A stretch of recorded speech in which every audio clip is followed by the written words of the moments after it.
नमस्कार दोस्तों, आज हम बात करने वाले हैं 72,825 शिक्षक भर्ती के उस महत्वपूर्ण सवाल पर जिसका इंतजार लंबे समय से अभ्यर्थी कर रहे हैं। जैसा कि आपको सामने स्क्रीन पर सारी चीजें दिखाई दे रही होंगी। आखिर इस पूरे विवाद का समाधान किस तरह से निकल सकता है? सबसे पहले एक बात बिल्कुल स्पष्ट कर देना जरूरी है कि आज की यह चर्चा किसी संभावित परिणाम को अंतिम फैसला बताने के लिए नहीं है। न्यायालय में लंबित मामले का अंतिम परिणाम केवल न्यायालय के आदेश से ही तय होगा। हम केवल उपलब्ध कानूनी प्रक्रिया और सामान्य न्यायिक सिद्धांतों के आधार पर संभावित रास्तों को समझने की कोशिश करेंगे। दोस्तों, 72,825 शिक्षक भर्ती का मामला साधारण विवाद नहीं है। इसमें अलग अलग समय पर चयन, नियुक्ति, पात्रता, अधिकार, न्यायालय के पुराने आदेशों और अलग अलग पक्षकारों के दावों से जुड़े प्रश्न सामने हैं। सबसे बड़ी चुनौती यह है कि सभी अभ्यर्थियों की स्थिति एक जैसी नहीं है। किसी अभ्यर्थी का चयन हो चुका है, किसी की नियुक्ति हुई हो सकती है, किसी का मामला अभी न्यायालय में लंबित हो सकता है और किसी का दावा किसी विशेष कानूनी आधार पर निर्भर हो सकता है। इसलिए समाधान भी जरूरी नहीं कि सभी लोगों के लिए बिल्कुल एक जैसा हो। अब सवाल है कि कानूनी रूप से समाधान के 3 संभावित रास्ते क्या हो सकते हैं, जैसा कि सामने स्क्रीन पर आपको दिख रहा है। पहला रास्ता, पुराने न्यायिक निर्णय और लागू कानून के आधार पर समाधान। सबसे पहला और सामान्य कानूनी रास्ता यही होता है कि न्यायालय पहले से तय कानून, भर्ती के नियमों, संबंधित सरकारी आदेशों और इन मामले में पहले से दिए गए न्यायिक निर्णयों को देखकर यह निश्चित करे कि वर्तमान विवाद की कानून किस प्रकार लागू होता है। यह निश्चित करे या यह निर्धारित करे कि वर्तमान विवाद में कानून किस प्रकार लागू होता है। न्यायालय यह देख सकता है कि विवादित कार्रवाई किस नियम या आदेश के आधार पर हुई है। इसके बाद यह भी देखा जा सकता है कि उस समय लागू नियम क्या थे और अभ्यर्थी के अधिकार किस स्थिति में बने। यहां एक महत्वपूर्ण सिद्धांत समझना बहुत जरूरी है।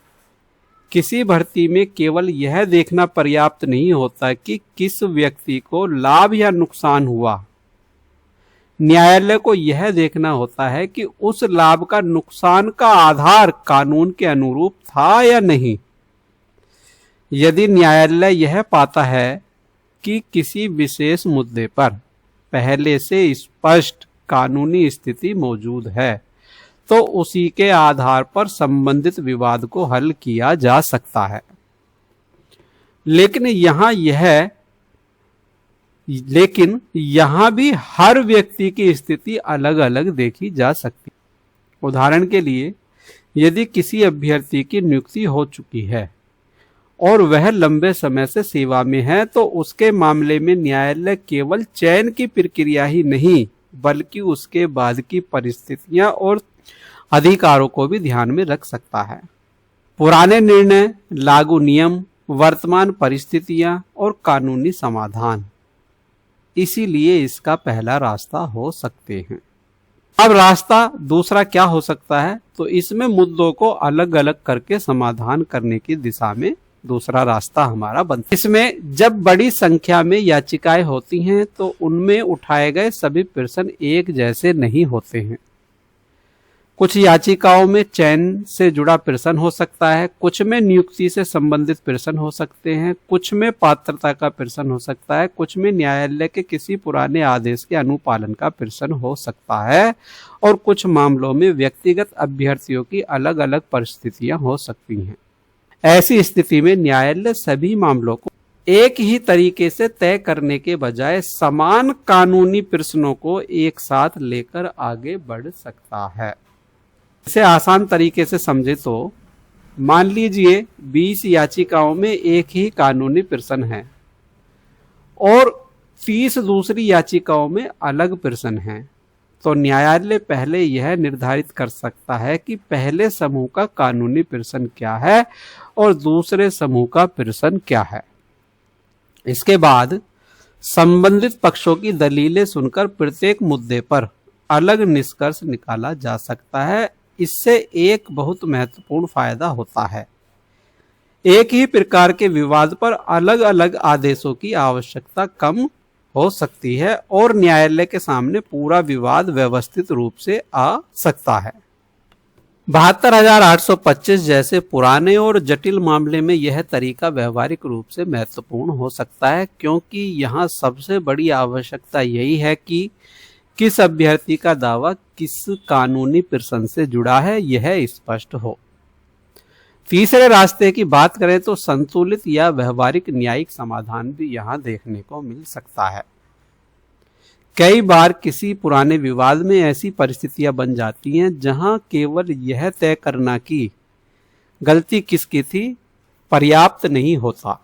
न्यायालय के सामने यह प्रश्न भी आ सकता है कि आदेश का वास्तविक प्रभाव किन लोगों पर पड़ेगा।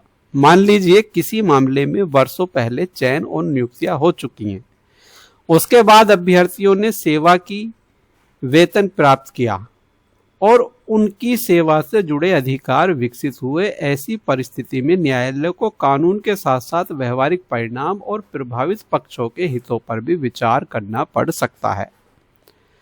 यही वह स्थिति है जहां न्यायालय परिस्थितियों के अनुसार ऐसा आदेश दे सकता है जिससे कानूनी विवाद का समाधान हो और अनावश्यक रूप से नए विवाद पैदा न हो।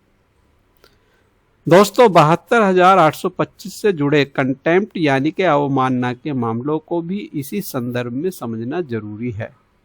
अवमानना कार्रवाई का मूल प्रश्न सामान्यतः यह होता है कि न्यायालय के आदेश का पालन हुआ या नहीं हुआ।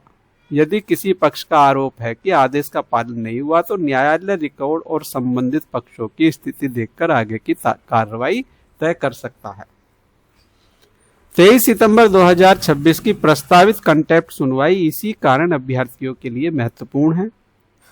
उस दिन न्यायालय रिकॉर्ड देख सकता है, पक्षकारों को सुन सकता है, अनुपालन की स्थिति पर विचार कर सकता है और परिस्थितियों के अनुसार आगे की दिशा तय कर सकता है। असल सवाल यह है कि इतने लंबे समय से चले आ रहे विभिन्न विवादों को कानून के अनुसार व्यवस्थित तरीके से और प्रभावित पक्षों के अधिकारों को ध्यान में रखते हुए किस प्रकार समाप्त किया जा सकता है।